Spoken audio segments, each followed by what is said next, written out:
Disculpen que no les haya subido la clase antes. Y también disculpen si escuchan un poco de ruido. Está el odioso de mi vecino haciendo su escándalo. Pero bueno, vamos a continuar con estos temas. El tema de hoy es hemostasia o hemostasis.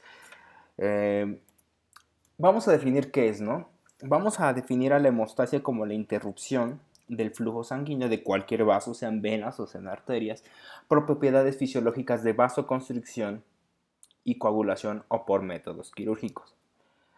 Eh, Esto no va a importar si sea una hemorragia externa o una hemorragia interna, en ambas va a haber hemostasia. Y pues vamos a definir lo que es coagulación, ¿no? Es el proceso por el cual la sangre pierde su liquidez, convirtiéndose en un gel para formar un coágulo. Este proceso potencialmente desemboca en la hemostasis, ¿ok? Es en el detenimiento de ese flujo. Y esto va a conllevar a la reparación de los vasos sanguíneos, ¿no? El mecanismo por el cual va a haber esta coagulación y por ende esta hemostasia va a ser la activación, adhesión y agregación de las plaquetas o trombocitos, junto con el depósito y maduración de la fibrina. Ok, entonces, continuando, ¿cuáles son las fases de la hemostasia? En general son 4.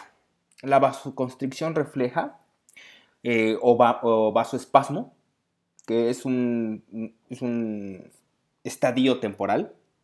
Luego viene la hemostasia primaria o la formación del coágulo primario, por así decirlo. La hemostasia secundaria con el coágulo definitivo y la fibrinólisis, en la cual se va a diluir ese coágulo, ese taponamiento. Para poder tomar ese tema, hay que recordar cuáles son las capas que forman a las paredes de nuestros vasos sanguíneos. Ahora, todos los vasos sanguíneos, o en su mayoría, van a estar formados por 3 capas, ¿no? Que es la túnica o íntima o la parte más interna del vaso sanguíneo, una túnica media, que va a ser formada por músculo liso y tejido conjuntivo o conectivo, y la túnica adventicia, que va formada por tejido conjuntivo, fibras elásticas y colágeno. En el caso de los capilares, solamente va a estar formado por una capa endotelial, por eso dije que en la gran mayoría de ellos, es decir, solamente la capa con células endoteliales. ¿Ok? Los mecanismos hemostáticos. Bueno, primero va a haber una lesión del vaso sanguíneo, ¿sale? Esto es a grandes rasgos. Luego vamos a tener el espasmo vascular o la vasoconstricción refleja. Inmediatamente vamos a tener la formación del tapón plaquetario y después va a seguir la coagulación propiamente dicha, en la cual se va a formar una malla que va a tener a las plaquetas adheridas ahí, impidiendo o sellando o reparando este vaso sanguíneo, que es como un tubo, es como si tuviéramos una tubería en la cual le ponemos, no sé, sellante y nos ayuda pues a mantener el flujo sanguíneo y no haya pérdida de la volemia del cuerpo. Entonces, recordemos, cuando se nos produce un daño tisular, los vasos se rompen y el subendotelio entra en contacto con la sangre. Entonces, las plaquetas van a entrar en contacto con el colágeno de la matriz extracelular, lo que provoca su activación y el inicio del proceso de hemostasis. El factor tisular entra en contacto con el factor de la coagulación 7, activándole, lo que desencadena la vía extrínseca de la coagulación. Tranquilos, ahorita vamos a ir viendo paso por paso. Entonces, la vasoconstricción refleja o vasoespasmo. Es una respuesta transitoria inmediata, producida por el sistema nervioso simpático a un daño del vaso sanguíneo. Esto, lo que les acabo de decir, va a haber un espasmo vascular. Va a disminuir el lumen o la luz o el diámetro por el cual circula esta sangre. Esto va a favorecer el movimiento de las células sanguíneas y se van a acercar a la lesión, de manera que se van a facilitar esta interacción, como les había comentado, entre las plaquetas y el subendotelio después de ese daño tisular. Y se va a dar como tal la hemostasia primaria o lo que es el coágulo primario. Es el proceso de formación del tapón hemostático primario o tapón plaquetario, iniciado segundos después del traumatismo vascular. Ese tapón se forma porque las plaquetas se adhieren fuertemente al colágeno, como les había comentado, que queda libre después del traumatismo, y esto va desencadenando la liberación de múltiples sustancias químicas como ADP, el cual aumenta la agregación de las plaquetas y va a permitir una mayor unión entre estos elementos figurados al cabo del proceso del tapón. Ya está formado, ¿no? Entonces van a llegar las plaquetas. Las plaquetas tienen glicoproteínas. Estas se van a fijar al colágeno del subendotelio a través del factor von Willebrand, o como se pronuncia, Willebrand. Mientras que la glicoproteína, la GP1A y 2A, recordemos que se van a fijar directamente al colágeno. Entonces, va a haber una activación y secreción de las plaquetas. La degranulación de los gránulos alfa y delta con liberación de su contenido va a cambiar la forma de las plaquetas, va a activarse la glicoproteína de la membrana, que es la 2B y la 3A, y va a dar un cambio conformacional. Va a haber la liberación de tromboxano A2 y va a haber un flip-flop de los fosfolípidos de la membrana con exposición de cargas negativas hacia el exterior. Ahora, recapitulando un poco, recordemos que todo esto se debió al daño tisular, no a la herida. Entonces, va a haber la ciclooxinasa va a activar o va a modificar el ácido araquidónico y este va a darnos tromboxano A2. El tromboxano A2 nos va a dar el vasoespasmo y con la ayuda del factor von Willebrand nos va a ayudar a la adhesión de las plaquetas. Entonces, las plaquetas van a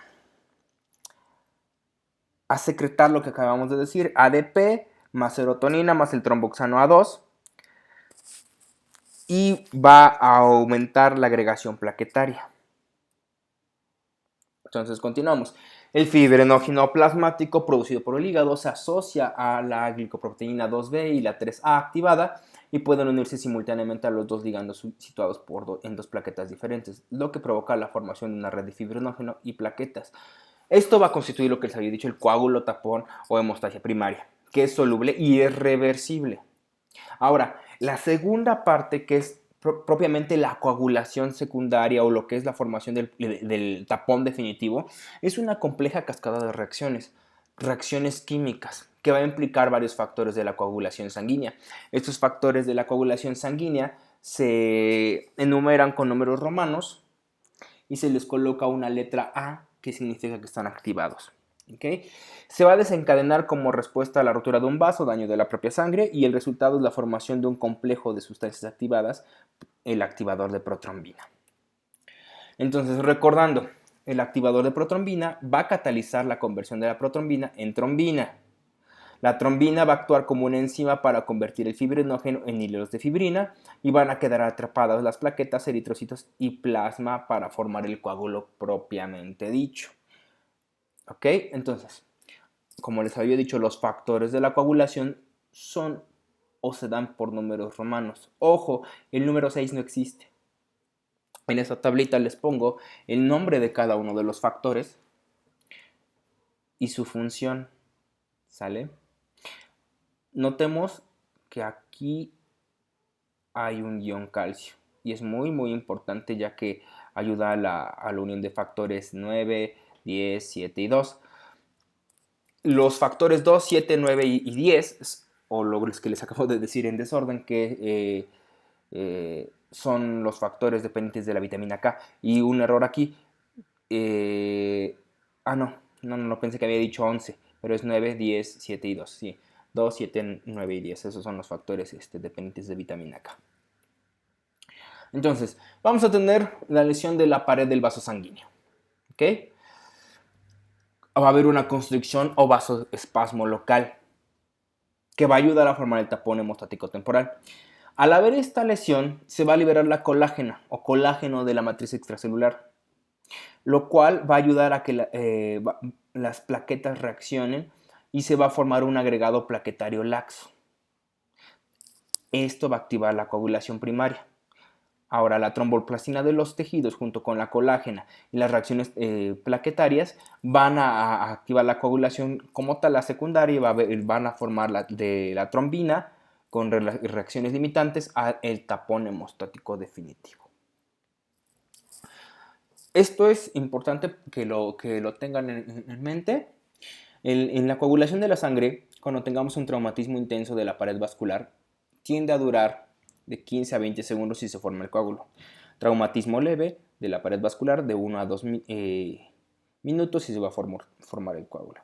Cuando es un vaso grande, es de 3 a 6 minutos.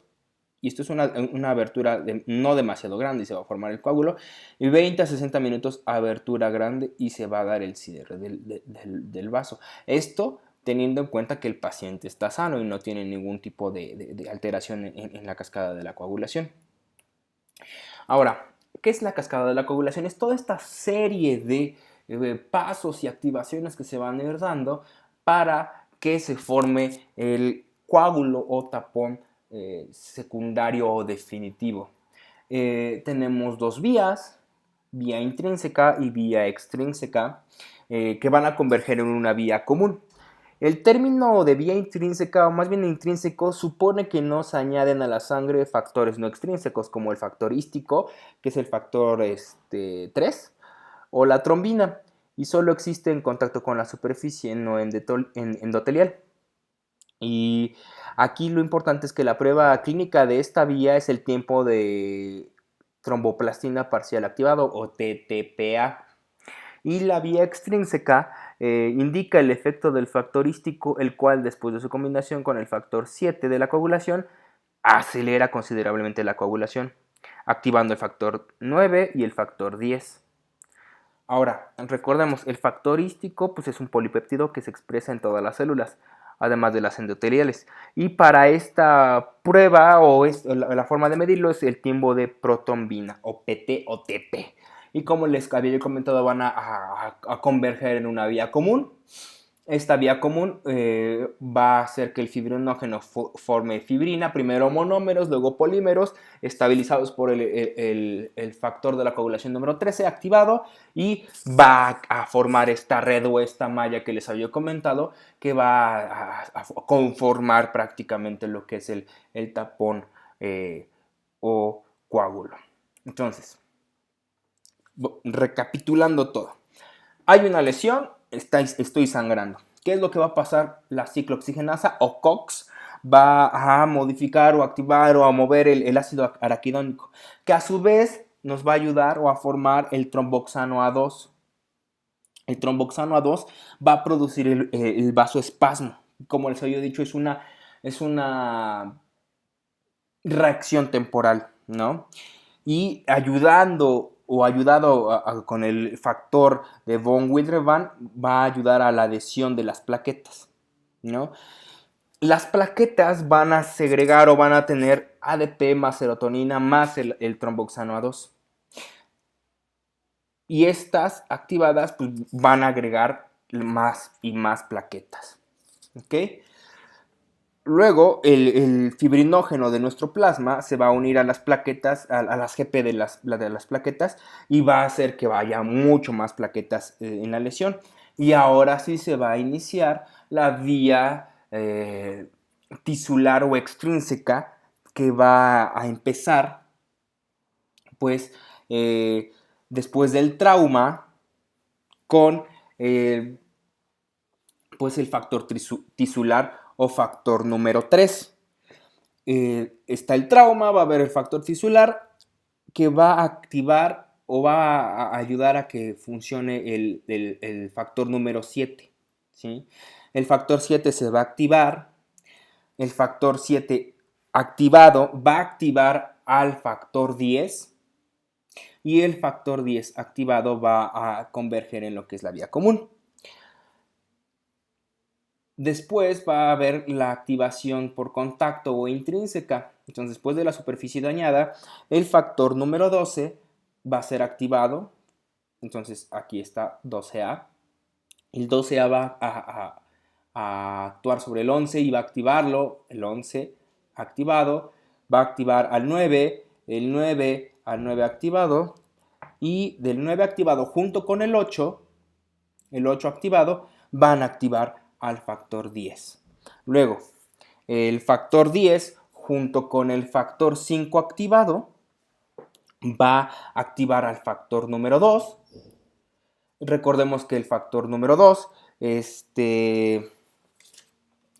pues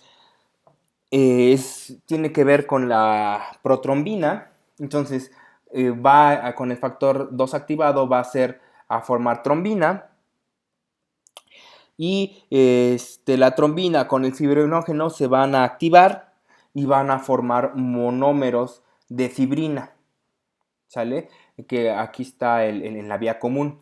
Luego con el factor número 13 activado, ¿sí?, se van a formar los polímeros de fibrina, y ahora sí el coágulo de fibrina se va a entrecruzar, ¿sale? No sé si hay alguna duda hasta ahorita.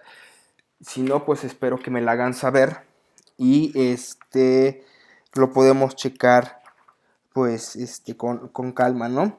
Bueno, aquí tenemos mencionando a la proteína C y su cofactor, que es la proteína S. Es decir, la proteína C necesita su cofactor, que es la proteína S. Y estas son proteínas dependientes de la vitamina K, y que recordemos son sintetizadas en el hígado. Y cuando se forma la trombina, se une, aquí está la trombina, se va a unir a la trombomodulina, que está presente en la superficie de las células endoteliales que están en el endotelio de nuestro vaso sanguíneo, y se va a formar el complejo trombina, trombomodulina, que va a activar a la proteína C. Esta proteína C va a formar un complejo con su factor, que es la proteína S. Este complejo va a degradar selectivamente al factor 5 activo, y al factor 8, perdón, aquí está, 8 activo, perdón, yo no lo vi, por una reacción de proteólisis limitada. Entonces, esta vía va a formar una retroalimentación negativa sobre la generación de trombina. Entonces, si un paciente tiene alguna deficiencia congénita con la proteína C o de proteína S, dan lugar al aumento del tromboembolismo. Trombo es el coágulo propiamente formado, ¿no? Y con la embolia, es decir, que ese coágulo se despegó del vaso sanguíneo y está pues viajando a través de nuestro cuerpo, y pues puede ocasionar algún taponamiento, ¿no? Y pues en general, este tipo de que hay algún tipo de alteración con respecto al factor, pues que se altere la deficiencia congénita de la proteína C, tanto como de su cofactor, que es la proteína S, pues vamos a tener que es por una mutación en el factor de la coagulación número 5, ¿sale? Y recordemos que el número 5 está en la vía común y que continúa con el factor número 10. Entonces, pues esta mutación es relativamente frecuente. La bibliografía nos habla que es aproximadamente de un 3% en la población occidental. Entonces, pues relativamente sí es frecuente, ¿no? Y bueno, recordando, entonces, la protrombina va a necesitar a su activador, calcio, y va a formar la trombina. La trombina, junto con el fibrinógeno, va a formar los monómeros de fibrina. De nuevo aparece el calcio y van a formarse hilos de fibrina, y la trombina va con la fibrina activada y el factor estabilizador va a formar los hilos de fibrina entrelazados. ¿Okay? Y bueno, llegamos al paso en el cual vamos a deshacer ese coágulo. Cuando ya prácticamente se reparó el vaso sanguíneo. A este proceso le vamos a conocer como fibrinólisis. Y la fibrinólisis limita la formación excesiva de fibrina, tanto intra como extravascular, y es mediada por la plasmina. ¿Sale? Entonces, la plasmina se genera a través del plasminógeno, que es su precursor inactivo, activándose por la acción de factores intrínsecos como extrínsecos, el más importante de los cuales es el producido por el endotelio vascular y se lo denomina activador tisular del plasminógeno o TPA. ¿Okay?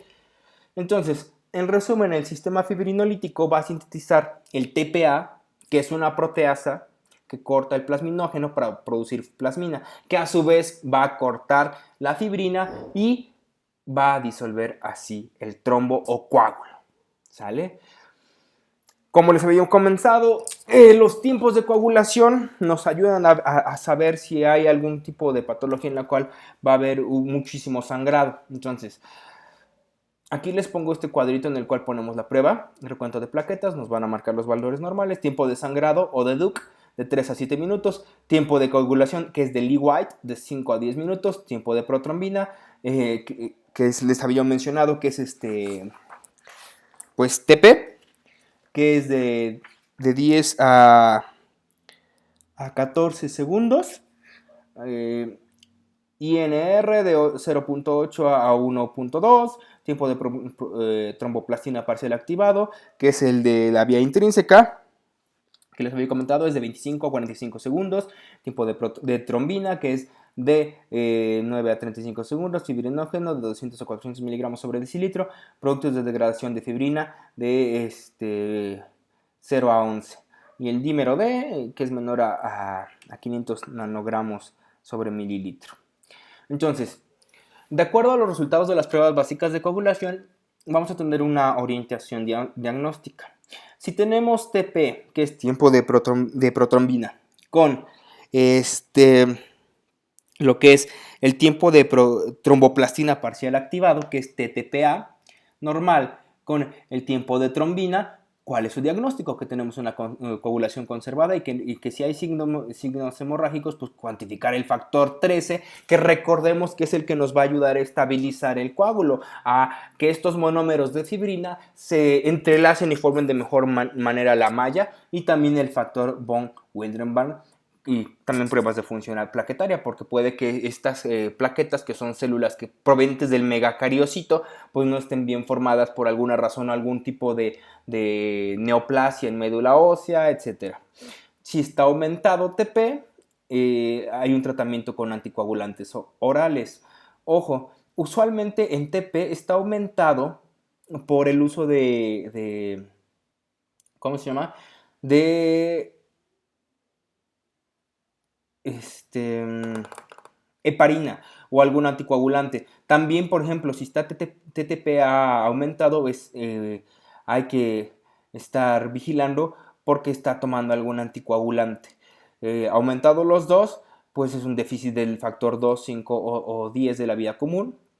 También hay que checar los factores dependientes de la vitamina K, y por ende, si está fallando la vitamina K es porque hay una hepatopatía o el hígado no está funcionando de manera adecuada. Recordemos los factores de la coagulación que son dependientes de la vitamina K es 2, 7, 9 y 10. Y si todo está aumentado es una hepatopatía severa. Esto quiere decir que el hígado, o sea, de plano no está funcionando. Pero bueno, esto nada más es como una orientación, no es definitivo. Ahora, lo que les quería yo, vamos a regresar un poquito aquí. Ok, con respecto a una forma en la cual se pueden aprender los factores de la coagulación. Recuerden, el 10 siempre va a ser la vía común. Entonces, vamos a tomar la vía extrínseca como inicio. Recordemos que se inicia con el factor 3 o el factor tisular. Después sigue con el 7. Entonces, 3 más 7 va a dar 10, vía común. Eso es para que se lo aprendan. Vía de activación por contacto intrínseca va a empezar con el 12. 12 menos 1 va a dar 11. 11 menos 2 va a dar 9. 9 menos 1, es decir, junto con el 8, 9 menos 1 te va a dar el 8. Y 8 más 2 te va a dar 10. Es una mnemotecnia muy vaga, muy arbitraria, pero pues a mí me ha funcionado. Entonces, pues, de ahí te agarras 10, 5, 2, 1, 13, 1. Y te aprendes de volada los factores de la coagulación, bueno, la cascada de la coagulación. Y bueno, enfermedades que causan hemorragia excesiva en los seres humanos. Como les había dicho, pues enfermedades de la protrombina, el factor 7, el factor 9, el 10, en común por deficiencia de la vitamina K, y casi todos los factores se forman en el hígado. Por tanto, las enfermedades del hígado, como les había comentado, como la hepatitis, la cirrosis y la atrofia amarilla aguda, que es insuficiencia hepática, pueden deprimir el sistema de la coagulación. La vitamina K es necesaria para que el hígado forme la protrombina. El factor 7, 9, 10 y la proteína C. Hemofilia, que es una enfermedad que ocurre casi exclusivamente en varones, en 85% de los casos está causada por una anomalía del factor 8 o su deficiencia se llama hemofilia A o clásica, y el 15% de los pacientes está provocada por una deficiencia del factor 9. Como dato curioso, como dato histórico, la reina Victoria del Reino Unido era portadora de lo que es este gen malo o este gen que daba hemofilia a sus hijos varones. Y no sé si sabían, pero el último zar de Rusia, Nicolás II, era primo o era pariente de lo que era el rey de Inglaterra, hijo de Victoria, y se lo hereda también a su hijo Alexei, el último Sarachevich, o como se pronuncia, Sarajevich, que era como el príncipe de Rusia antes de que cayera por la revolución rusa. Y bueno, la trombocitopenia, que es la presencia de cantidades muy bajas de plaquetas en la sangre. La hemorragia se produce en vénulas pequeñas o capilares en lugar de vasos grandes como en la hemofilia. Entonces recordemos, hemofilia, vasos grandes, trombocitopenia en vasos pequeños. Y bueno, muchas gracias, y cualquier duda con la doctora Nora, no es cierto. Entonces, pues quedo a sus órdenes, y disculpen si me fui muy rápido, pero espero que hayan leído su tema. Entonces, un saludo muy muy grande, espero que estén súper bien, o al menos estén bien. Recuerden quedarse en casa, tener